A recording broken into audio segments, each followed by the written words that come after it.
Eu sofro de uma timidez patológica e tenho um verdadeiro pavor a falar em público. Só aceitei vir aqui por causa de uma nobre causa. A primeira coisa que eu pensei foi mandar vir em meu lugar esse robozinho que está presente em todo lugar que eu não posso estar. Tentei negociar, mas não deu. Vai ter que sair. Tchau. A, a população idosa cresceu tanto nas últimas décadas que a gente tem a impressão de que tem muito mais velhos no mundo do que jovens. A velhice que antes era uma exceção, hoje é vivida pela maioria e pode ser muito longa. Quem tem 60 anos hoje pode viver até seus 90, 100 anos e pode passar um terço das suas vidas sendo velhos. Essa novidade da longevidade, infelizmente, ela vem acompanhada das dificuldades do envelhecer.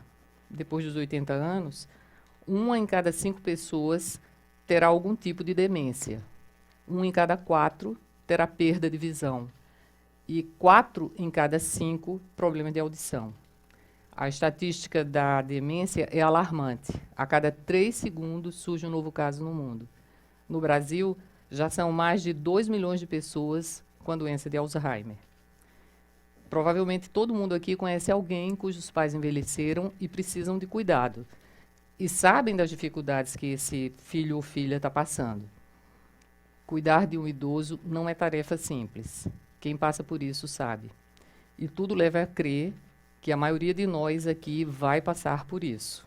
Vamos fazer parte de um crescente grupo que faz um trabalho invisível e não remunerado, os cuidadores familiares. O bordão desse século pode muito bem ser: cuidador familiar, um dia você será um. E a coisa que já não é simples, ela pode se complicar ainda mais. É o meu caso. Eu tenho 63 anos e cuido da minha babá, que tem quase 90, e vive em João Pessoa, a mais de 2.000 quilômetros de mim. E eu conto essa história da experiência que eu vivo com o propósito de animar todo mundo que vê os seus pais começarem a envelhecer e precisarem de cuidado a não se apavorarem, a não desistirem antes de tentar. E agora que a velhice me ronda, eu gosto de pensar que os mais jovens vão ouvir a minha história e vão ver no cuidado com os mais velhos uma boa causa para abraçar.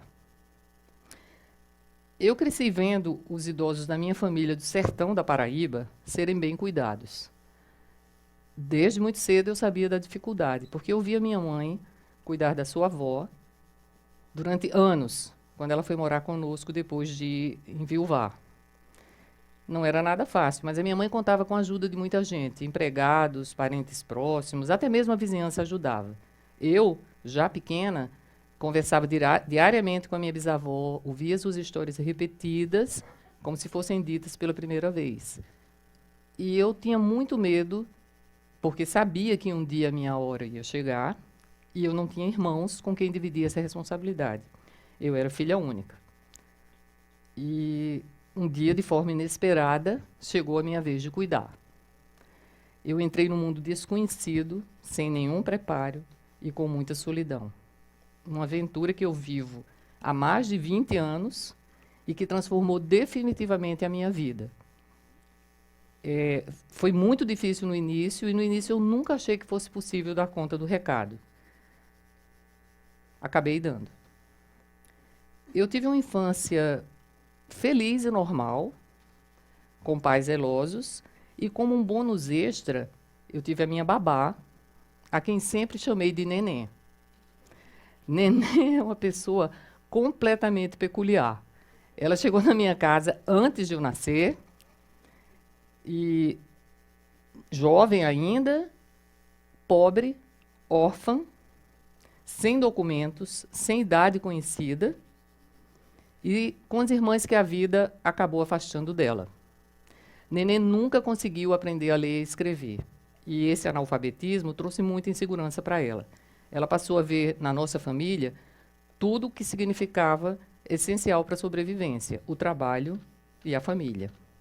Nenê nunca casou, nunca saía de casa sozinha, nem para médicos, nem para passeios. Nunca viajou. Ela tinha medo de deixar a casa, que era o porto seguro dela. nunca andou de ônibus e tinha verdadeiro pavor à ideia de entrar no avião. O real talento dela era cuidar e gostar das pessoas. Ela sempre foi babá de todos nós e o nosso bem-estar sempre foi a prioridade dela. Eu saí de casa com 20 anos de idade e deixei meus pais e neném, a quem eu me sentia tão ligada quanto a eles. A minha vida, depois que eu saí de casa, foi seguindo um rumo normal. Casei, fui dar aula na universidade, fiz o mestrado, nasceram as minhas 2 filhas, separei, saí de João Pessoa, minha cidade, para vir fazer um doutorado fora e voltar depois que concluísse. Não concluí e não voltei. Não concluí. Bom, depois veio um novo casamento, novo trabalho e uma vida nômade, que me fazia mudar de cidade a cada 2 anos. Mas eu seguia sendo a filha de pais independentes e ativos. Aí, há 22 anos atrás, veio a primeira reviravolta. Meu pai teve um AVC, logo em seguida minha mãe teve um câncer, que a matou meses depois. E a minha família, que antes era independente e nunca havia precisado de mim, estava reduzida a meu pai inválido e a neném que sempre dependeu deles. Num piscar de olhos, eu tive que me preparar para tomar conta dos 2. Eu deixei de ser filha única e passei a ser cuidadora única. E não foi fácil. Eu tinha que me preparar. Entrei num mundo que era completamente desconhecido e de completa solidão. Ficava pensando como cuidar. Na época da minha mãe, tudo parecia mais fácil. Agora, com essa sociedade líquida e as estruturas voláteis do jeito que era, nada parecia servir para me ajudar. Onde estavam as grandes famílias? Cadê a vizinhança prestativa? Tudo havia sumido, havia sobrado somente o desamparo. Nessa situação, sendo sozinha e morando longe, a solução mais natural era trazê-los para morar comigo. Mas antes eu tive que considerar alguns aspectos antes de tomar a decisão. Os médicos me alertavam que tirar um idoso do lugar onde ele vivia podia ter impacto devastador. Ainda por cima, no meu caso, as frequentes mudanças de cidade iam fazê-los passar por repetidas adaptações. Como se não bastasse todos os problemas que eu tinha, eu estava em meio a um tratamento de câncer. Trazê-los para morar comigo me dava medo, porque na hipótese da minha morte, talvez eles não pudessem conseguir viver onde eu estivesse vivendo e não tinham mais para onde voltar. Havia ainda a opção do asilo, mas para minha criação de nordestina, isso estava fora de questão. Só idosos sem filhos estão fadados a essa solução, que é considerada um abandono imperdoável. Como eu não podia largar meu emprego, fazer o caminho de volta para minha cidade e tomar conta deles, eu tive que me estruturar e aprender a tomar conta à distância. E passaram-se 5 anos, eu tive que aprender muita coisa, porque ficava na minha cabeça, como é que vai ser esse cotidiano? Como é que eu vou manter uma casa, providenciar comida, limpeza, manutenção, comprar remédios, roupas, levá-los para o médico, providenciar algum lazer? Como é que eu vou contratar cuidadores e manter uma escala de serviços? Como vai ser isso? Bom, aos poucos eu fui aprendendo, junto com o neném, fui enfrentando esse desafio e veio a minha segunda separação nessa minha vida, que já não tinha mais nada de normal nem de comum. Vivemos assim por 5 anos, até que veio a segunda reviravolta. Morreu meu pai. E eu já me sentia mais preparada para tomar conta à distância, mas mesmo assim eu achava que para mim seria mais fácil e melhor para ela trazê-la para vir morar comigo. E para minha surpresa, ela não quis sair da casa dos meus pais, que ela considerava como sua. E me fez prometer que eu jamais a faria entrar no avião, que ela tanto temia, para sair do lugar dela. Como ela ainda tinha ela tinha autonomia física, eu achei que eu podia atender o desejo dela se eu montasse uma equipe e me organizasse. Eu fiz isso. E fomos aprendendo. Vivemos assim por 10 anos.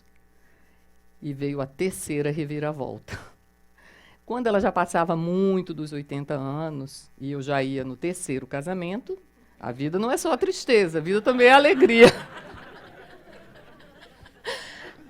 Veio a queda, ela caiu. A queda é sempre onde a velhice muda o rumo. Neném caiu, precisou de uma cirurgia, foi para o hospital, semanas de UTI, risco de morte, e quando saiu, passou a precisar de cuidado 24 horas. Aí não tinha jeito. Agora era a hora dela vir morar comigo. Mas como a minha vida não é nada normal, e os problemas andam aos montes, eu descobri o meu segundo câncer. E aí, outra vez, veio o medo de trazê-la, morar comigo, e na hipótese da minha morte, essa estrutura que eu tinha montado, faltar para ela. Que agora era muito mais grave. Era uma pessoa velha, sozinha, analfabeta e sem parentes. Então, eu tive que pensar em como fazer e me reorganizar, porque a estrutura que eu havia montado não podia depender mais exclusivamente de mim. Eu podia faltar a qualquer momento. E aí, depois de meses de negociação com ela, consegui convencê-la a deixar a casa dos meus pais e morar num apartamento, num edifício onde moravam 2 de minhas primas e suas famílias. Foi um sucesso. Ela se deu muito bem lá, ficou mais segura e eu me senti muito mais apoiada. E isso tem sido assim desde 2013. Estamos vivendo muito bem, mas à espera da 4ª reviravolta. Como foi que eu consegui dar conta desse recado de tomar conta à distância nessas diversas fases? Eu me inspirei num ditado que diz que é preciso uma vila para criar uma criança. É preciso uma vila para cuidar de um idoso. Melhor dizendo, é preciso de uma rede de apoio. Eu acabei construindo essa minha vila e essa rede de apoio. Teci uma rede formada com solidariedade e colaboração, formada pelos parentes, vizinhos, amigos, médicos, cuidadores, provedores de serviços e produtos. Todo mundo que passava tinha que entrar na minha rede. E foi ela que me fez dar conta do recado. Sem essa rede, não teria sido possível. Rede de apoio, solidariedade e colaboração. O que eu aprendi sendo uma cuidadora familiar durante todos esses anos? Primeiro, sobre a importância do afeto. Quem cuida de quem gosta já sai na frente com muita vantagem. Cuidar de quem não gosta é estragar a própria vida e desrespeitar o idoso.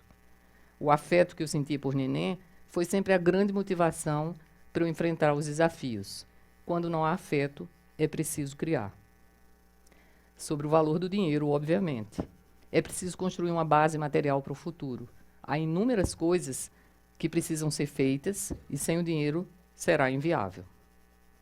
Aprendi também sobre o valor da comunicação.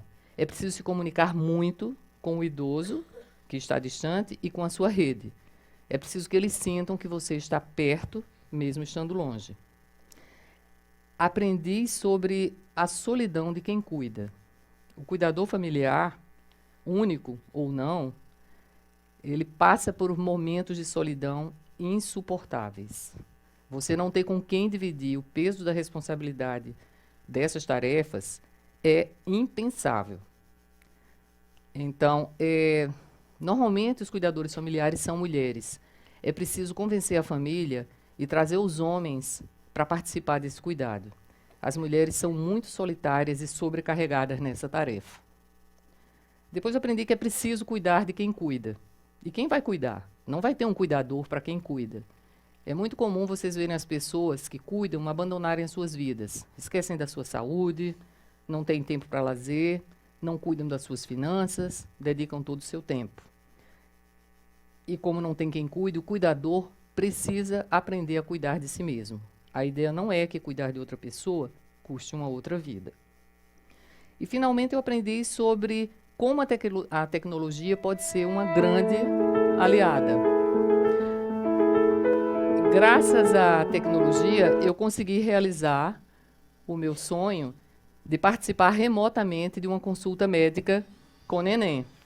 Eu convenci uma empresa que é muito sensível às dificuldades de quem toma conta à distância de fazer um sistema de telepresença. É um robozinho a quem eu chamo carinhosamente de Robold. Ele me faz estar presente em João Pessoa, junto com o neném. Com ele, eu posso ir às compras com ela, eu posso passear dentro da casa com ela, eu posso me aproximar da mesa do jantar, saber o que ela está jantando.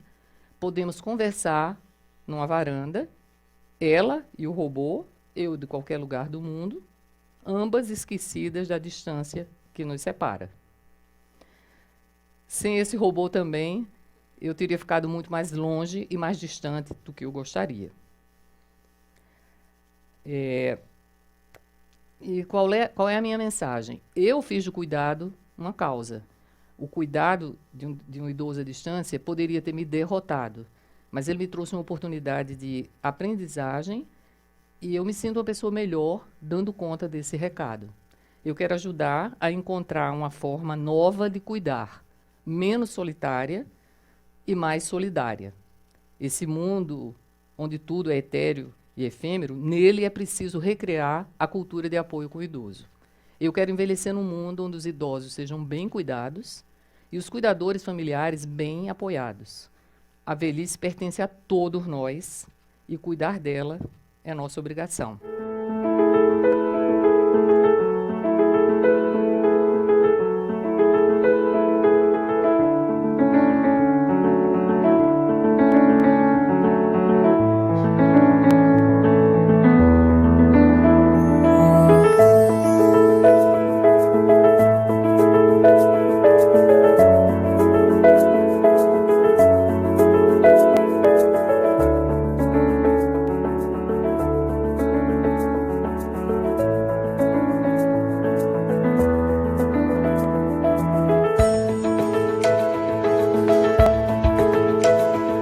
Essa consulta era uma consulta super importante. Eu tinha recebido o resultado de uma biópsia, ela estava com suspeita de câncer de tireoide, e se não fosse o Robold, eu teria que ter comprado uma passagem de última hora do Rio para João Pessoa, para conversar com o médico. Então, com o Robold, eu pude tirar todas as minhas dúvidas, ainda bem que não era câncer, né? Chega de câncer nessa família. E foi uma consulta tão natural que eu daqui, comandando o Robold com o meu celular, às vezes eu olhava para baixo para me ver magrinha e branca, como robô. Obrigada. Vamos lá.